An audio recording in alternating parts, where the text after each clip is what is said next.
Here we go. All righty.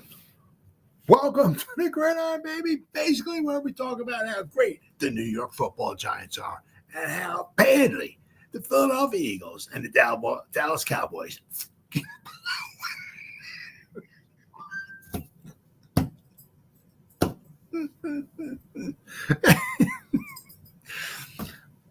and it gets me every time.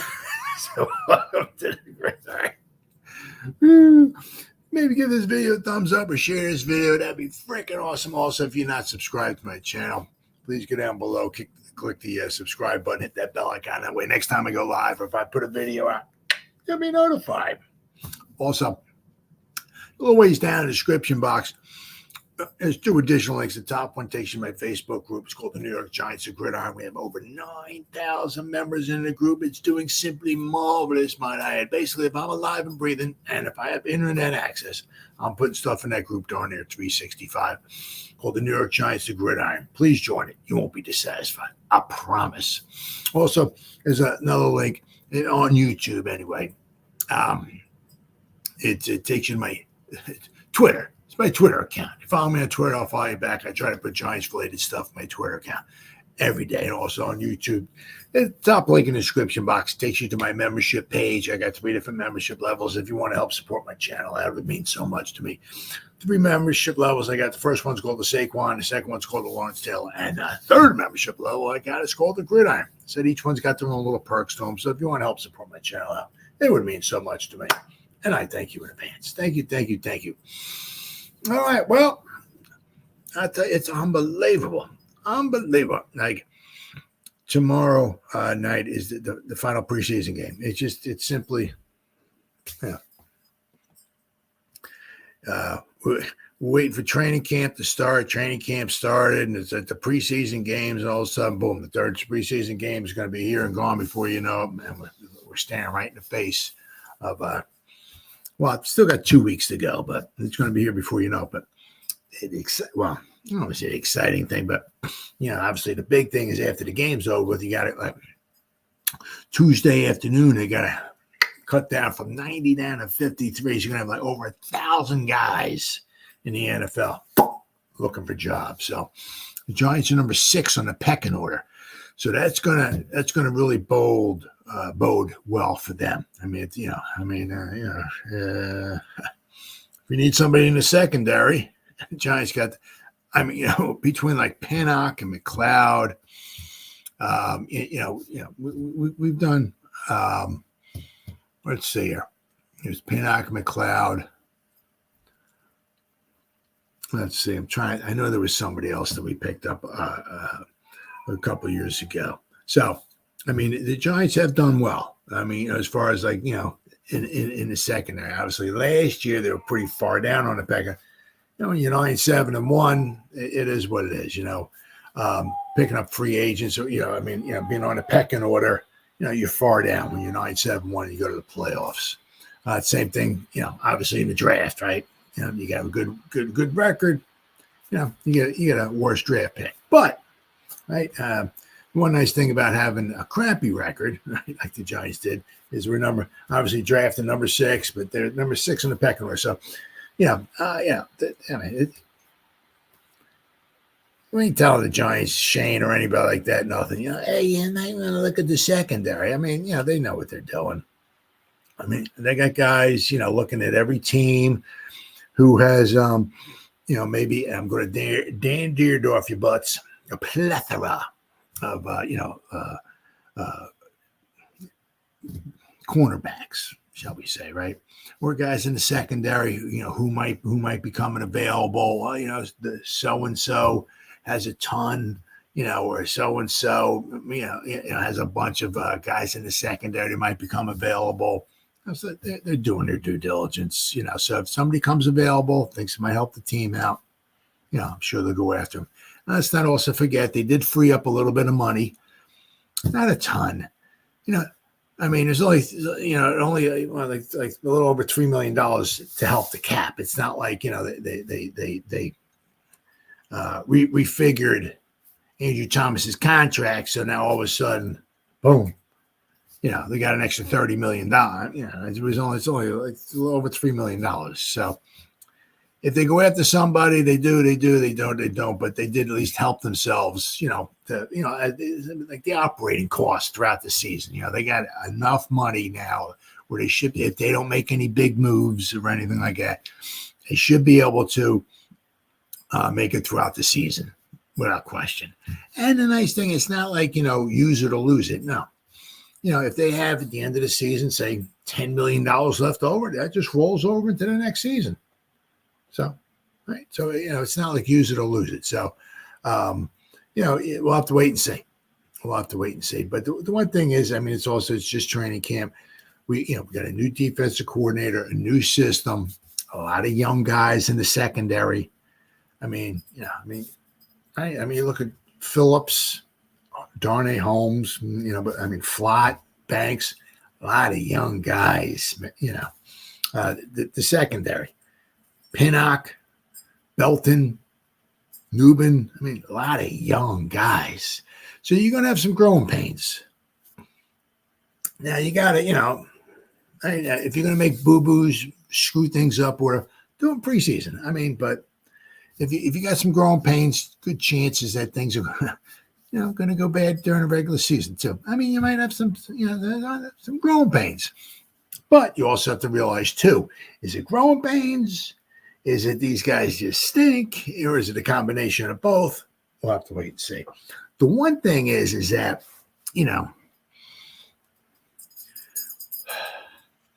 with Bowen's, new defense system, instead of like the wink, a lot of it's more based on keeping stuff in front of you, right? Other than the wink system where he sends,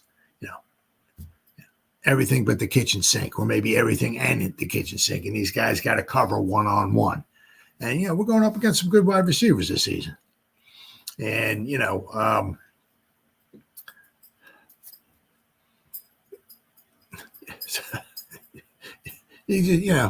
have to, take some bad with the good, right? But a lot of it is more zone. So you're kind of hoping that maybe some of it is just missed assignments, and hopefully they clean stuff like that up, right? But I think just with a lot of the young guys, you're going to have, you have some problems. Now, obviously, I saw this article here. So a lot of articles here today, a whole bunch of them. Let's see here. You got to bear with me here. Let's see here. All right, so we've got some things here to look at. What do we want to look at? 10 things to watch in the preseason finale versus the Jets. This is who we got, Giants.com. All right, all-time series, the Giants faced the Jets in 51 consecutive summers from 1969 to 2019 before the NFL canceled the 2020 preseason due to the pandemic. Jets have won the 3 games since the series resumed in 2021 and lead the series 28-25-1. The one tie was in 1972. From 1984 to 2020, the Giants and Jets were the only NFL teams to share a stadium. Ooh, interesting. Dexter, don't let them in our house. One of the reasons Dable said defensive coordinator Shane Bowen was brought in this offseason was the success his Titans defense had in the red zone. Tennessee allowed a touchdown on just 37.7% of opponents' trips inside the 20-yard line last season, which is freaking phenomenal. And also, let's not forget that that's supposedly the very good run defense that he brings with his defense as well too. The 37.7%, which was the number one mark in the NFL. And it wasn't just this past season that the Titans performed well with their backs against the wall, as the unit also finished with the number 7 red zone defense in 2021 and number 15 in 2022. And, let's face it, especially up front, I believe the Giants would probably, have the better, up front, maybe the 7, right? Or 6, however you want to look at it, 2 inside linebackers, 4 line. However you want to look. I definitely think that the Giants have the better guys than what the Titans did. So last weekend we saw the first glimpse of this new red zone defense with the projected starters on the field. On their first drive of the game, the Texans had a 1st and goal from the Giants' 7-yard line. Bowen's defense stood strong, shutting Houston down on 4 straight plays to force a turnover on downs. On the 4th down play, Brian Burns got around a lineman to pressure C.J. Stroud, as Sexy Dexy proceeded to bat the ball down at the line of scrimmage. According to the 2-time Pro Bowl defensive lineman, this is what the Giants' defense wants to pride itself on this season. We say, don't let them in our house, Sexy Dexy said on Thursday. We want to protect the house at all costs, and even that long drive, guys still fought to the end, and we ended up getting the turnover on downs, and that's the maturity that you want to see in your defense. Now, obviously also to be fair, and everything, in a regular game, I can't say for sure, but I mean, quite possibly in a regular season game, they might have tried to go for the 3. Take the points, you can't say for sure, but there's probably a better chance of taking the 3 in the regular season, the Texans meaning on that drive instead of going for a 4th down. I mean, unless you got some type of field goal battle going on, what is a kicking a 20-yard field goal? Yeah, I mean, so what? You got 3 points. This is a perfect situation to run a different type of situation. 4th down and goal. I forgot exactly what they were, the 3, the 2. I forgot exactly what yard line they were on, so forgive me. But that's a perfect chance just to learn, try something out in the preseason. I mean, so what? Okay, all right, they batted the ball. We didn't get any points. All right, okay. If you lose the game, okay, what we do? We lost the preseason. Doesn't count, right? What they learned from that 4th down play is far more important than the outcome of the game. So, I said, quite possibly during the regular season, maybe they try to take the 3 points. But I mean, truthfully, preseason, I get the field goal unit. Let's see if a guy can kick a 20-yard field goal. You got a guy on your team that can't kick a 20-yard field goal, he shouldn't be on the team, right? So, good old Tracy, I feel really good. Obviously, a scary moment. You got a guy, he comes down, he gets carted off, they put an air cast on and everything. I'd say, oh my God, this guy's career's over. Forget him. All right, well, let's get another guy in here, right? No, I mean, my goodness, they put a cast on him, carted him off, this, that, and the other thing. I think 2 hours later, he's walking back in through the front door. I think he said he didn't want to miss meetings. What a trooper. What a freaking trooper. The team's medical staff put an air cast on Tracy, carted him off, and immediately brought him to the hospital for special surgery for a more comprehensive evaluation. Despite the scary scene, the rookie back escaped from the incident with very limited damage done to his ankle. Thank you. I'm really anxious to see. Yeah, I mean, it's not like, obviously, I'm more anxious to see Malik Neighbors out there, but, you like to see what Tracy can do, right? Absolutely.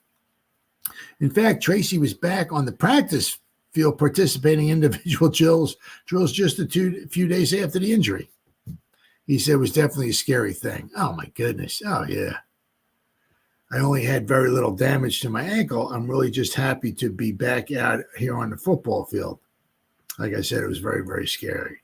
Medical staff did a great job of making sure that I'm recovering. So, and they just did, what was best at the time, just to try to maybe protect him, Obviously, there wasn't, as you can tell, there wasn't a bone sticking out or something like that. But, they put it in there, just better safe than sorry, right? Tate Banks is improving. Cool. That's good to hear. Now, I said with them, we could all say, without question, he's certainly, looking for improvement, right? But I'm not expecting Deion Sanders or something like that. But can we get some good quality play out of him, right? If he can take another step from what he did last season, I'm all for it, right? And it said usually sometimes by the 3rd season, that's a good indication what you're going to get from the guy, right? So if he can take a little step forward this season, maybe another little step forward next season, right? I'm fine with that. As I said, he doesn't have to. If he turns out to be a Deion Sanders, sign me up for that. But he doesn't have to be. Can he be a serviceable, above average cornerback in the NFL? Right? Cornerback Tate Banks had a solid rookie campaign, finishing with 2 interceptions, 11 passes defense to go with 64 tackles. Very, very nice. Very nice. And 2 tackles for loss. He earned a passer rating against of 84.7, according to Pro Football Focus, which ranks 24th out of 74 qualified cornerbacks. So, as I said, if he gets a little bit better, sign me up.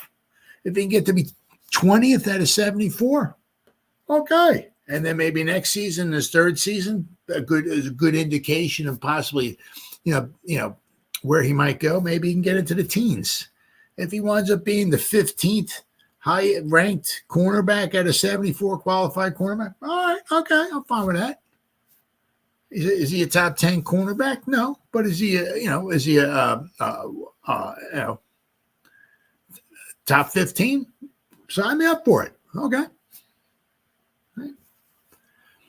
In addition to allowing 57.6 completion rate, 53 receptions on 92 targets, pretty good. Similar to Hyatt, Dable sees Banks' comfort increasing heading into year 2 as the young corner continues to develop. That's another. As I said, can you develop? Are you getting better? Right. He's still young. He is. He's still improving. Dable said he works hard with defensive passing game coordinator and defensive back coach Jerome Henderson every day. Obviously, as he's played in this new system now, that's too. He's got to learn a new system. He gets more comfortable. But all our young guys, whether it's first year, second year, third year, continue to grow. And that's all you ask for, right? Chapman's effort is visible every day. Undrafted rookie defensive lineman Elijah Chapman has made a strong case for himself this summer. Chapman is not your stereotypical defensive tackle. His 23-year-old is listed at 6 feet tall, but I think he's 5'11", 278 pounds. But don't let the size fool you. Nicknamed Baby Bison at SMU.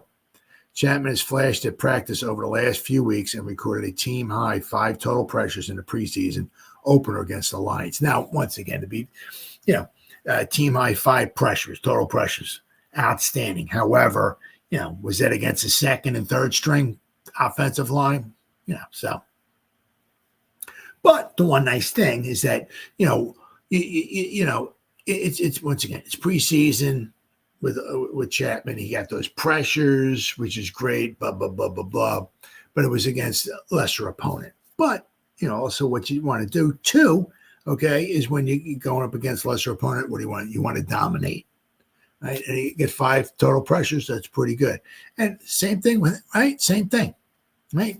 He's young. He's 23, right? He can only get better. Put the freaking dude with the Godfather, right? Patterson, right? And, let's see what he can do. Let's see what he can do, right? I mean, this is his first year. If he next year gets a little bit better, third year gets a little bit better, who knows, right? Certainly pulling for him. The one thing is the problem would be if the Giants don't, they traded Phillips away.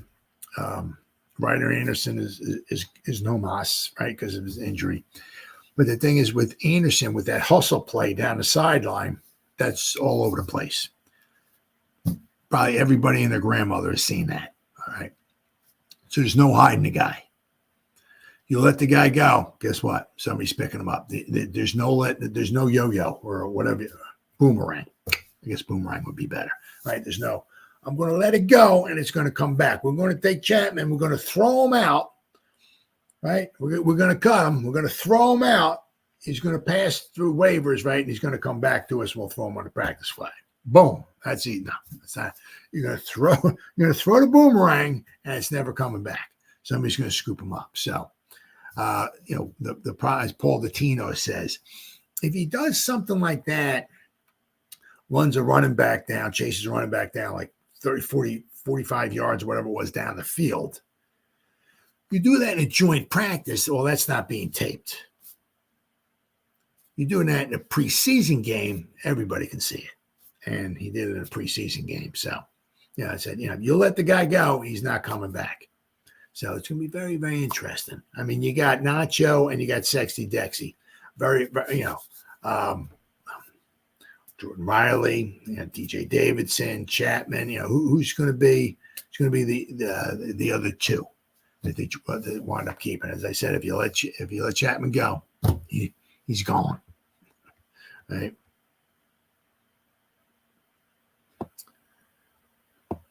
The undrafted rookie continued his strong play against the Texans when he chased down running back J.J. Taylor 45 yards down the field.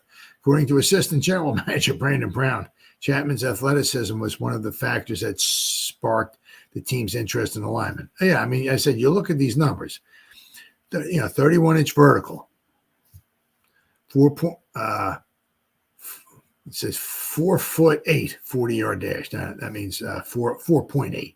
I don't know why they have 4'8" here. 4.8, 32 reps. That's really good. That's not a what would you say? A combine record or anything like that. But you go over 30 reps. That's very impressive. And the other thing too is that he has long arms. You got like 3-inch arms. You don't got to go very far. But he apparently has very long arms. He has almost 33-inch arms. So for his height, being 5'11", to have 33-inch arms, so for him to do the 32 reps on the bench is very impressive.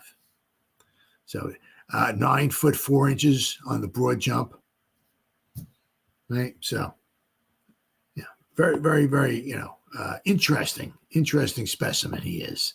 And I said, certainly pull him for him. That'd be fantastic. Right. A lot of confidence in the O-line. We're going to talk a little bit more about the O-line a little bit. Let's see. One of the biggest positives to come out of Saturday's game against the Texans was the performance of the offensive line. Andrew Thomas, Aaron Staney, John Michael Schmitz, Austin Schlottman, Van Rotten, and Jermaine Illuminor surrendered a total of zero pressures against the Texans pass rush. Dable praised the veteran group for their performance and development this summer. And maybe it might have something to do with the new offensive line coach, huh? Once again, we're going to do some more on that in a little bit. Attacking all areas of the field. In last weekend's game against the Texans, Daniel Jones threw 4 passes that went at least 20 yards in the air. According to Pro Football Focus, 2 of which he completed. In his 6 games last year, Jones completed the same number of 20-plus yard passes. He only attempted 12 such passes all last season, and the maximum number of attempts he had in one single game was 4.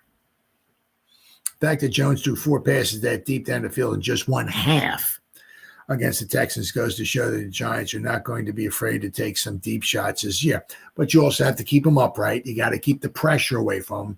You can't have the guy stand in the pocket for half a second and decide to, wing a ball 60 yards down the field. That's not enough time for the receiver.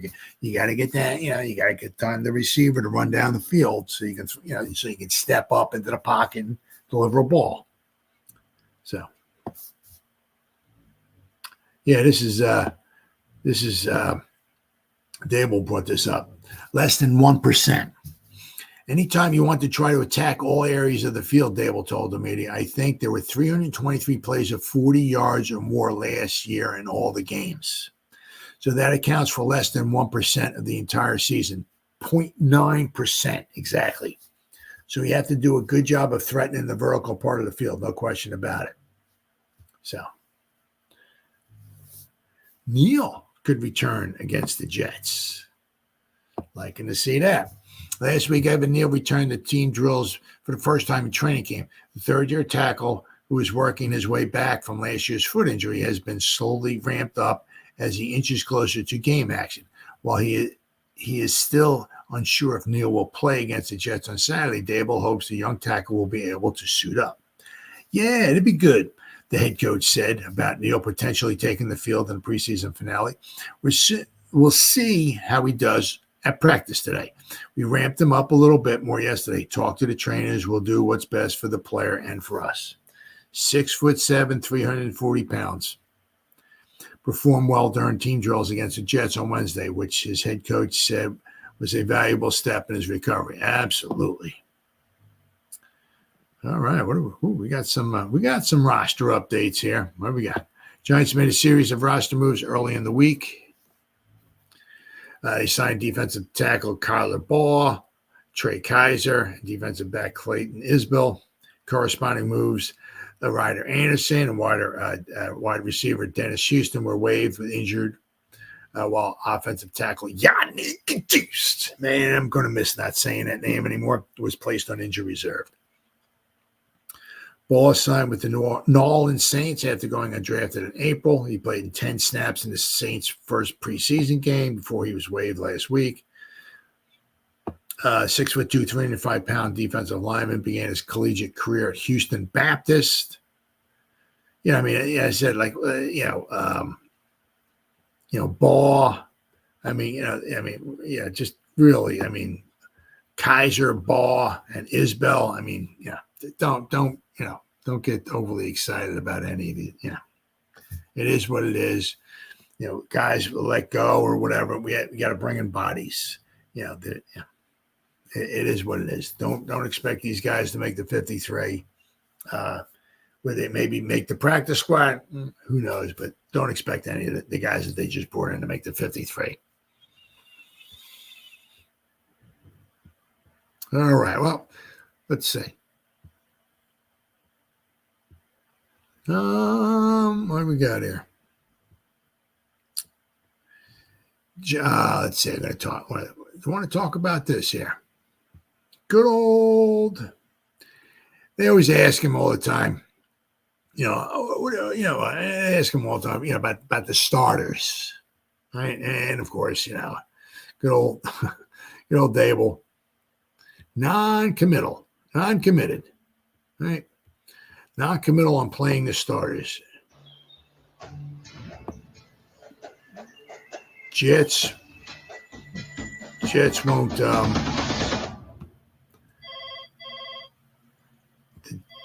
The Jets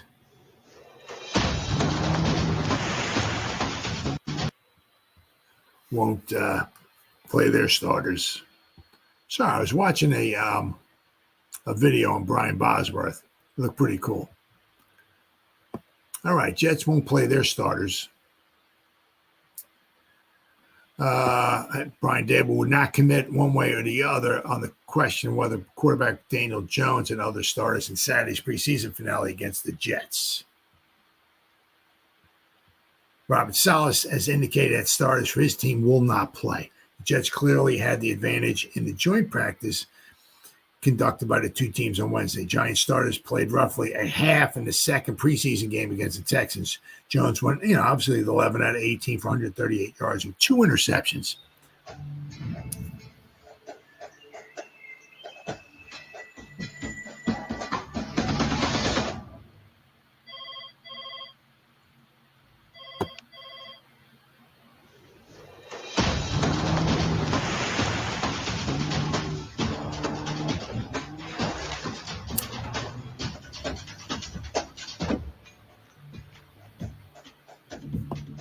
Well, I'm hearing, I don't know, stuff. I got these voices in my ear. I keep hearing stuff here. There's obviously, unfortunately, ads are being played, and it's hard to figure out where they're coming from. But this is not. Can I figure this out? Nope, not doing that. So, Jets. Evan Neal still ramping up after the offseason ankle surgery. Might see action against the Jets. So we'll have to wait and see. But, of course, he's not committal, Dable. He never is. They always ask him, talk about, ask him questions. They ask him to say, like, about play calling. He's probably going to call the plays, he said on Saturday. He's leaning toward, I think he said, based on the regular season, but he wouldn't say 100% for sure that he was going to be calling the plays. So, but let's see. Oh, we got this here. Yeah, I saw this. This is good. A gold medalist right? Gold medalist asking the Giants for anything for a 1-day NFL contract with the Giants. Benjamin. Ray, I guess it is. Benjamin asked Giants for a 1-day NFL contract after Olympic gold medal win. So, you know the guy, he's track and field. You know he's got to be fast. 3-time Olympic gold medalist, I guess Ray, maybe I'm thinking. Benjamin is interested in signing a 1-day contract with the Giants. Benjamin, who won 2 of his 3 gold medals for the United States during track and field competition at the Paris Games, discussed his desire to join his hometown team for a day during a Friday appearance on ESPN. Absolutely, man. Bring the guy in. If he wants to sign a 1-day contract, he's a 3-time gold medalist. Heck yeah, bring him in, man. Give the guy a contract. Let's see how fast he can run. Right? I just wanted to sign a contract for 1 day, Benjamin joked. That's it. 1 day. I don't need anything else. I would sign a 1-day contract. I'll play on offense. Come on. That's like easy. Listen, if you guys need me, let me know. I'm telling you right now. Just let me know. I've got some cleats in my closet at home right now. So, but he said it. I heard him say that. Speaking of the Giants, what are you thinking about in this upcoming season? Any hope? Here we go. Yep, right. The 27-year-old has some previous football experience playing wide receiver and safety during his high school days at Mount Vernon, New York.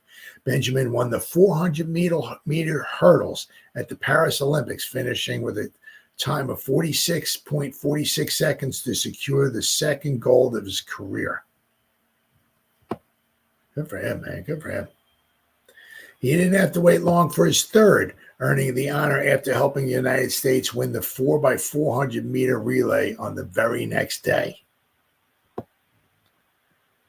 High school football experience isn't typically enough to make an NFL roster, although Benjamin is interested in pursuing a 1-day deal with his favorite team regardless. You know, hey man, bring him in. Right? Bring him in, see what he's got. I mean, you know the guy's fast, which fits right in alongside with the rest of our receivers, right? Although it's not you got to be able to, helps the, be able to run the routes and hands and all that. But the one thing you do know, he's got speed. And if he's a gold medalist, he wants to sign a 1-day contract with the Giants, bring him in, right? All right, and next. Well, of course, no love for the Giants, right? No love for our Giants. A down year. Especially when or decline, especially when it comes to how many games the Giants are going to wind up winning. It's the experts aren't liking what the Giants are dishing out, if you say. Just about everything went wrong for the Giants in 2023. Playing 3 quarterbacks is never ideal. Starting 11 different offensive linemen made them unwatchable. And plus the 85 sacks they gave up made them unwatchable looking too. Absolutely unbelievable. And somehow they won 6 games. Right? New York made critical additions in the offseason, adding edge rusher Brian Burns and LSU receiver Malik Neighbors. Both have the potential to change the fortunes of their respective units and ascend to new heights in the Big Apple. Well, what they did, right? What they did, which is very important. You need to add playmakers. They added a playmaker on offense. They added a playmaker on a difference maker. They added a difference maker on offense. They added a difference maker on defense. Right? You can't ask for any more than that. Unfortunately, they lost a difference maker, Saquon. Right, but he's leveled out and he's going to start on the decline. Okay, so that's who they lost. Right, somebody who leveled out and he's not ascending anymore. He's leveled out and he's going to start declining. Right. Who they traded him for, right? So they got rid of him, or they let him go, however you want to look at it, right? They didn't re-sign him, but they got somebody who's who's like a rocket ship ready to take off. Okay, the Eagles paid 13 with the incentives anywhere from $14 to $15 million right, for somebody who's gonna, who's on the way down. Okay. And we traded him with somebody a lot cheaper, Malik Neighbors, who's getting ready to could possibly take off. And then we brought in another edge rusher, right? So, but the Giants are going to need more than a couple of standout performances to improve upon last year's 6-11 record. In ESPN's exploration of the teams most likely to decline in 2024, the Giants made the cut. Good news for those in love with the 2025 quarterback class, but suboptimal for everybody else's job security. Getting quarterback Daniel Jones back healthy should be a boost to last year's anemic offense, but Jones has won more than 6 games just once in 5 seasons. Not impressive. There's a reason every mock draft has New York landing a quarterback in round 1. Jones is back, but should the Giants really expect a boost? Bill Barnwell asked. He now has 1 season of even average quarterback play over his 5-year career. He was outplayed by journeyman Tyrod Taylor last season. If you leave aside scrambles, his 27.9 quarterback rating ranked 45th among quarterback with at least 100 pass attempts in 2023. Whew. Giants quarterback Tommy DeVito is one of the 5 qualifying quarterbacks with a worse mark. Barnwell also cites a fluky turnover differential as a reason for regression.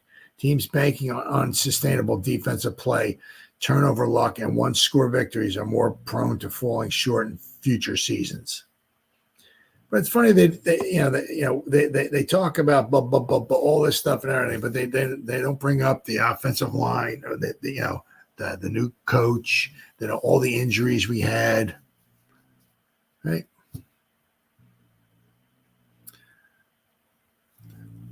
It says the standings told a different story, but New York's turnover differential didn't make sense. In 2023, don't count on the football gods overlooking that flaw 2 years in a row. I can envision a scenario in which New York improves, Barnwell wrote. Jones, who was average to very good during the 2022 season, stays healthy. Evan Neal's moves inside the guard. Illuminor takes over at tackle, and the much maligned offensive line improves in 2 spots. Maybe Neighbors is a second coming of Odell Beckham Jr., and a young defense rides an excellent front 4 advocacy. Well, put all that together in a division in which the top 2 teams took a step backwards, and you can imagine a world in which the Giants put together an 8 or 9 win season. New York has made additions to both sides of the ball beyond its high-profile stars to help raise the floor of the roster and inject young talent and athleticism. It may take time to gel, but starting 2 day 2 rookies at safety, Tyler Nubin and corner Drew. 2 day 2 rookies at safety, Tyler Nubin and Drew Phillips. We're even talking safety. Kind of shows you how much these guys know. It may take time to gel, but starting 2 day 2 rookies. I mean, Tyler Nubin, 2nd round. Drew Phillips, 3rd round. Okay. Okay, I got you. 2 day rookies. Safety Nubin and corner Drew Phillips. My bad. Should be a reason for optimism. Despite the short-term turbulence, offensively, it's clear that the front office is keen on bolstering the trenches and keeping Jones upright. That's it. I mean, the guys, they're young, right? And sometimes you expect some growing pains. Still, it's easy to be pessimistic about a team with poor quarterback play, a worse running game, and a little proof of concept outside of the front 7. The Giants are rebuilding. This year was always going to be about building the best roster for the next quarterback and hoping Jones can ascend in the process. These struggles should be expected, even if it dampens the excitement for the new season. If everything goes right, the Giants will be fine, Barnwell concluded. I'm just skeptical we'll see most of those things occur. As it stands, they look like a team with too many replacement-level players on their roster with a difficult-to-sustain formula for winning, but built around a quarterback who hasn't often been healthy or good. All right. Well, He's got a point there. He's got a point there. Now, this one. Hopefully this guy decides to stay awake, right, in meetings. How about that? DeAndre Baker trying to make a comeback here. Giants first round bust. How about this here, huh? Ex-Giants first round bust attempting NFL return 3 years after last snap. Whew, wow. A former New York Giants first round pick who hasn't played in the NFL since 2021 isn't ready to give up on his dream. According to NFL Network's Tom Pelissero, cornerback DeAndre Baker, who last year played with the UFL's DC Defenders, is training for a potential return and has hired a new agency to represent him. Peterson Sports.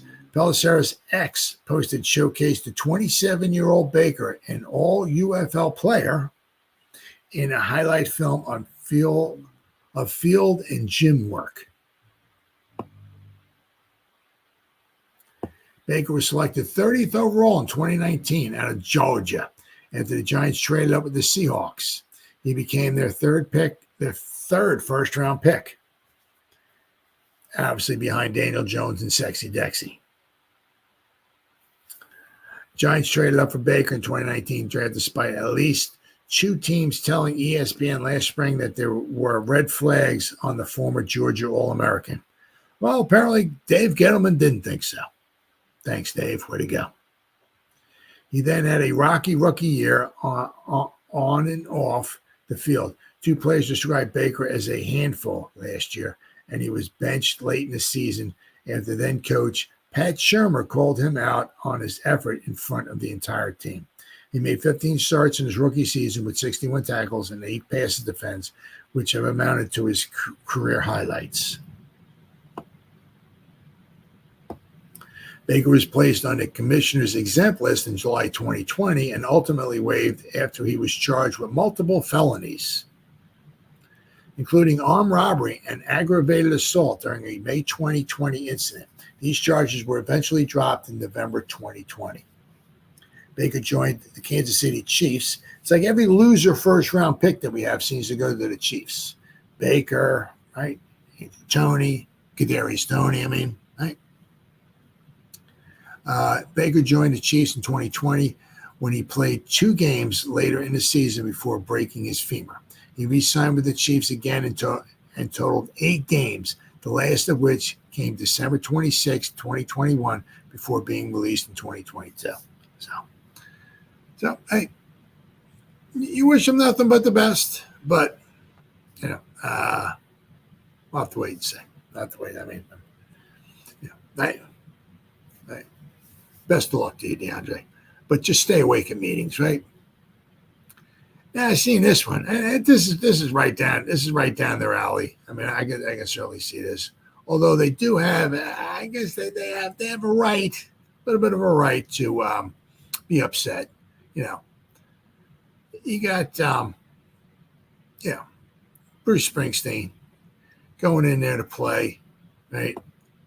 74-year-old music legend, 74 years old.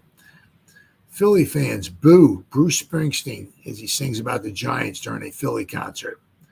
Philly fans did what they do best when Bruce Springsteen referenced the New York Giants during his concert at Citizen Bank Park. They booed loudly. Shocking. Bruce Springsteen made his triumphant return to Philly Wednesday night, performing the first of 2 shows at Citizen Bank Park, with the second scheduled for Friday, which will be tonight.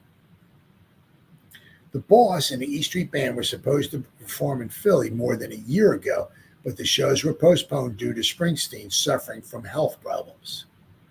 Excited fans flocked to see the 74-year-old music legend, 74 years old. Jesus God. He performed on Wednesday and posted plenty of clips from the concert on social media. One of those clips was a slightly awkward but funny moment that was posted by NBC Sports Philadelphia's John Clark. Bruce heard the boos tonight at CBP singing about the Giants. Springsteen, a New Jersey native, performed the title track from his album, Wrecking Ball. The song includes lyrics reference to the New York Giants and Meadowlands Arena, where the Giants played from 1976 to 2010. Now, my home's here in these Meadowlands, where mosquitoes grow big as airplanes. Here where the blood is spilled, the arena's filled, and Giants played their games, Springsteen sang. Naturally, Philly fans attending a concert did what they do best whenever they hear a rival team mentioned. They booed loudly. Shocking. That's because they're scumbags.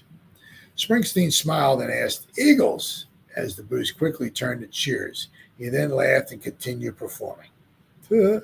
But so his final concert will be there tonight.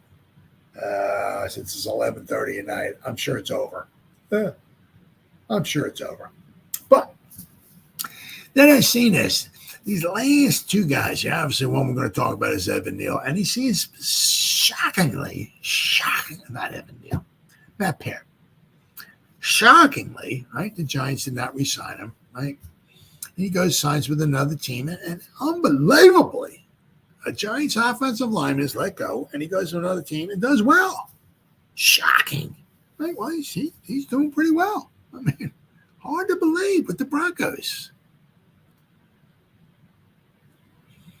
Oh, where we at here? There we go.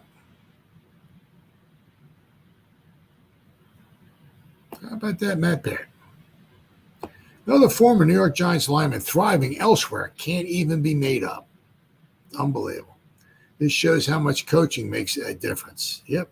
And it just goes to show you how crappy, absolute trash the New York Giants coaches have been as far as offensive line coach. Absolute trash. You got to just laugh at this point. What is about New York Giants offensive linemen struggling in East Rutherford and then finding success with a new team? Is it coaching? No disrespect to former offensive line coach Bobby Johnson, who blows now with the Commanders, but that appears to be the case. This offseason, swing tackle Matt Peart left the G-Men to sign with the Denver Broncos. Peart had his fair share of struggles for the Giants, but the potential is clearly there. 6'7", 315 pounds. Now, he did have, obviously, some injury history. He had some struggles with injuries, right? But this summer, Peart has been turning heads due to his strong play for Denver, including a strong showing in the preseason Week 2 win over the Packers. That came after a great performance in the preseason opener, too. Hard to believe. Look at this. Matt Peart turning elite the second he leaves the Giants. 90.7. Once again, it's preseason. He's probably second stringer going up against a second stringer or whatever, but still, 90.7. Are you fucking kidding me? Matt Peart is well on his way to making the Denver Broncos 53-man roster. Peart has indeed been a beast this summer, posting a PFF grade of 86.7. When he was with the Giants, he was posting a 36.7. Goes someplace else and he's 86. Absolutely unbelievable. He has been on the field for 57 snaps, not allowing a single sack or pressure in 57 snaps. From 2020 to 2023, Peart suited up for the Giants, appearing in 43 games. Due to various injuries across the line, his number was called for 7 starts. Oops. He was never a standout by any means, but something is obviously clicking for him in Denver. Could it actually be that he's simply improving now, that he's no longer learning from Johnson? It wouldn't be the first time as an interior lineman, John Feliciano struggled with New York, but then went on to ball out in 2023 with the 49ers. With Johnson now with the Commanders, Carmen Basile is the new offensive line coach for the Giants, and he's been making countless headlines over the past month, too. Against the Lions and Texans in preseason action, the offensive line showcased big-time improvements. Absolutely shocking. Just goes to show you what coaching can do. The hope is that Priscilla can save his career of Evan Neal. Neal, the former number 7 overall pick, has been working his way back from an ankle injury, but his workload is set to start increasing. Priscilla and him should be tied at the hip leading up to week number 1. As for Parrott, he's now making a serious push to make the 53-man roster. This wasn't an expectation for him when he first signed, but he has flourished and no question turned Sean Payton's head. We're happy for him, but come on. We also would have much rather preferred him to look this way in a big blue jersey instead. Absolutely. Now, the thing is that, you also figure too, right, is that if he doesn't, if the way he's playing, right, just the numbers he's putting up. We're going to go over the numbers in just a second. But just the way he's playing, right, if he gets let go, somebody's going to pick him up. He's got to, it's hard to let somebody 6'7", right? Just, there's 30-something teams out there, right? 32 teams. I mean, obviously the Broncos let him go, right? There's 31 other teams out there. I'm sure somebody quite possibly going to pick him up. So, but let's look at his numbers here, right? Compare his numbers here with the Broncos. Right. I mean, let's see here. Right. 85.7. It's preseason. I get it. Right. I mean, he's second, he's the second offensive line, whatever, going up against second, maybe third stringers. I get it. But still, 85.7. Run blocking, 90. Pass blocking, 74.6. Look at this. Now, once again, just preseason. I get it. Here, he's on the first string going against he's on the offensive line going against first stringers, right? But here, 48, 58. Now let's see here. So 2023 and 2020. So 85.7. Let's see. Let's go 2023. Let's go to 2023. Preseason. 48, right? 85, 48. He's almost 40 points higher with the Broncos. Now here, in 2023 with the Giants, played in 3 games, right? In the preseason. This is the preseason right here, right? 2023 NFL preseason for the Giants, right? 48.4. 47, run blocking. Here, run blocking 90. His run blocking grade is almost double in the preseason with Denver than it was preseason last year with the Giants. Then we got 2022 preseason with the Giants. Looks like, okay, maybe there's now my bad, 2021, maybe. Did they have some? Okay, there you go. 2021. He played against the Jets and he played against New England. 73, right? Then he had 48. His grade was a 58. Look, 85. Preseason, 85 with the Broncos. Preseason with the Giants, a 48. Preseason with the Giants, 58. Absolutely incredible. Just goes to show you what absolute trash of an offensive line coaches we've had. Guys can't coach anything. Can't coach absolutely nothing. Absolute garbage. Now, just to go to show you, right? Right? Does anybody remember this guy who's been out? Who's been out? I mean, speaking of Baker being out for 3 seasons, this guy has been out the same amount of years too. Jake Burton. Anybody remember him? He was with the Giants in 2021. DeAndre, right? I mean, that was around the DeAndre Baker time, right? But 2021, right? He was with the Giants. Now, this in preseason. Okay, so it's the same thing with the Giants. He played 2021. It was the only preseason he played for the Giants. That was it. Okay, last 2 seasons he hasn't played. 2021, 2022 is nothing. He hasn't played. in 2020. So he's been out of football for 3 seasons, or out of the NFL for 3 seasons. Right? He was, once again, he was with the Giants. Now, did he have any regular season snaps with the Giants in 2021? No. Nope, nothing. So all he did, snaps by possession, nothing. Nope. All he did with the Giants, right? He was in the preseason. All right, here we go. By possession, we'll do blocking. Here we go. Right. So, okay. So while he was with the Giants, Jake Burton, he had, in the preseason, he had 49 snaps, graded out of 56. His pass block was a 38. Here with Detroit, so far he's had 75 snaps in 2 games. Week 1 against the Giants, right? Our own guy that we had went up against the Giants, 66.4. 64.5 run blocking, 65.4 pass blocking. He was in for 35 snaps at right guard. Right guard last week against the Chiefs, graded at 65.9. His pass block was an 84.2. He's given up 2 hurries. No sacks, no hits, just 2 hurries. He's given up 2 hurries. So he's given up two pressures in 2 games. That doesn't mean he's going to make the team or not like that, but he's been out of the NFL since 2021.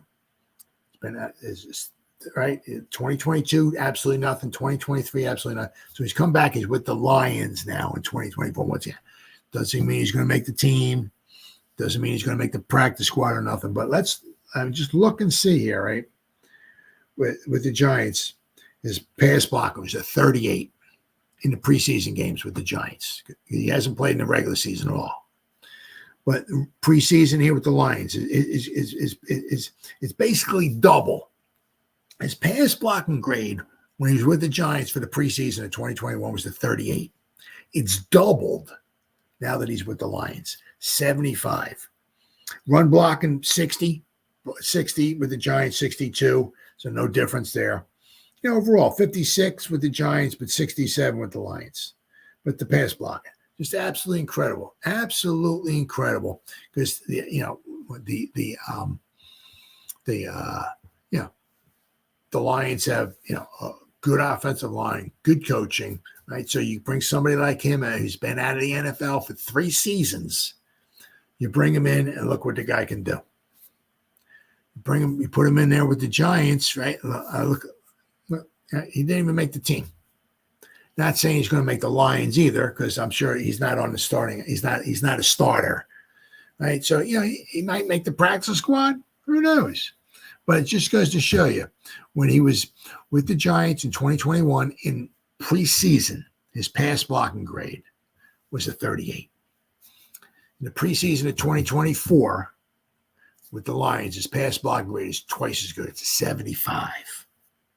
Now, once again, you also say that, he's going up against second stringers and stuff like that. Well, that was about the same thing when he was with the Giants in 2021 in the preseason. He wasn't on the, let me see. Let's go back here. See, he was, he didn't start. Right? So he was not a starter. He was not, if you see an S here, means he's a starter. He was not a starter. All right, so let's go to 2024. I'm sorry, my bad, 2021. No, he wasn't a starter either. Right, so so he was a sub. Right, so he was a sub, Jake Burton. He was a sub with the Lions. He's a sub with the Giants. So he's not just a second string against second string or third string or whatever. But it's just absolutely amazing how we just can't get good quality offensive line coaching. It's just absolute garbage. Absolute garbage. I'm so happy Johnson's gone. I mean, it might be a nice guy and all, but the guy is absolute trash. I can't possibly imagine what on earth the Washington Commanders saw in him. I mean, it's like, don't you see? We gave up 85 sacks last season. we couldn't pick up a stunt or a twist all season long. What do you, I mean, okay, I'm happy. We got probably the worst offensive line coach in all of football in our division still. Now, he's not with the Giants anymore, but now he's with the Washington Commanders. So I'm happy about that. But my God, unbelievable. It just goes to show you the absolute trash that the New York Giants, the coaches we've had as far as offensive line coaches, just absolute garbage who can't coach. And thankfully, we have Carmen Basilla. And you can see that. I'm not saying we're going to be a top 10 unit, but we can be can we be a functional unit? Absolutely. Especially if we can stay healthy. Absolutely. Absolutely. And if you can be functional, you have a chance. What happened last season with the injuries and the bad coaching that we have, right? You don't have a chance. And somehow, still with all of that, we still won 6 games, right? So just goes to show you how important coaching really, really is. But I just saw it. I was looking. I saw it. I'm like, Jake Burton, he's back in the NFL. I mean, I just remember him. That was the first year I was doing. I believe my videos here on the YouTube channel. I remember him slightly, and he was in preseason and he was gone. And then I saw him again doing the PFF, and I'm like, guy's playing again? And as I said, once again, doesn't mean he's going to make the Lions team, but just goes to show you, right? He's getting better grades, right, in the preseason with the Lions than when he was in 2021 with the Giants were. And I said, same thing with Parrott. Parrott leaves here, goes to the Broncos. He's putting up fantastic numbers. It's amazing. Like same thing with John Feliciano. Now that John Feliciano 2 seasons ago was absolutely horrible with the Giants, especially put him in there at center. But then the next year he goes and plays with the 49ers and he's like an elite blocker. It's like, wow, how is that? It's like coaching. The other teams got coaching, good offensive line coaching, and the Giants did not. But thankfully, with Carmen Basillo in the house, it looks like we have. I'm almost as excited that we got Carmen Basillo as we do Malik Neighbors. I mean, because you don't know what it means to have good offensive line play. It's like a breath of fresh air. And something we haven't had for a long, long time here. All right, guys. Well, it's been 1 hour and 2 minutes. Whoever spent any time at all listening to me live, thank you. Or if anybody's going to spend any time watching them replay this, once again, thank you so much from the bottom of my heart. Thank you. And as always, you guys stay safe out there and go Giants. Woo! Oh, yeah.